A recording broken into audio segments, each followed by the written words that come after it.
Udine non è una città abitudinariamente turistica, ma richiama anche dei turisti, e abbiamo trovato un signore che viene da Novara e gli chiediamo che cosa potrà apprezzare maggiormente di Udine e del Friuli. Ci ha già detto che è intenzionato a muoversi verso Palmanova, Aquileia e Cividale del Friuli. E questa città di Udine le piace, la sta assorbendo? Siamo appena arrivati, mi sembra carina, si gira bene a piedi, noi siamo qua per la mostra, quindi lo scopo era quello, però uniamo 4 giorni, giriamo un po', insomma. La mostra è La forma dell'infinito, curata dal professor Geretti. Approfittiamo anche per richiamare i nostri ascoltatori su questa mostra che raccoglie dei capolavori che vengono da tutta l'Europa.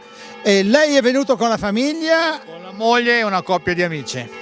Abbiamo fatto stamattina 500 km, non abbiamo neanche trovato tanto casino, quindi è andata di lusso.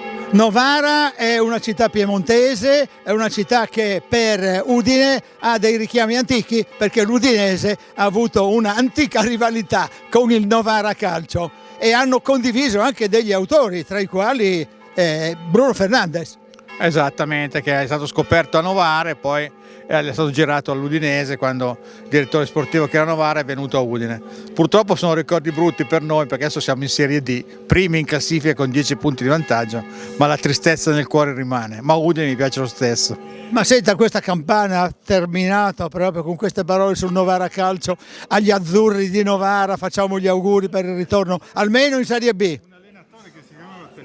Bruno Attilio Tessere, come me si chiama, un grande amico tra l'altro. È di Udine. È di Montebelluna. Lui è trevigiano. È di Montebelluna. Però abitava per esempio di Prato. Sì, può darsi. ancora? Adesso è a Modena e sta vincendo il campionato anche lì. Grandissimo allenatore, grandissima persona. So che non interessa a nessuno, ma... No, interessa anche perché l'allenatore dei portieri è Cortiula, che è un altro ex dell'Udinese. Certo, Cortiula, assolutamente, che è stato anche a Novara.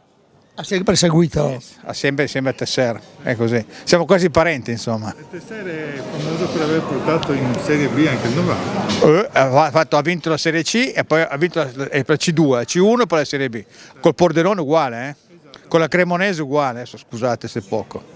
Però vabbè, è un amico, quindi non conta.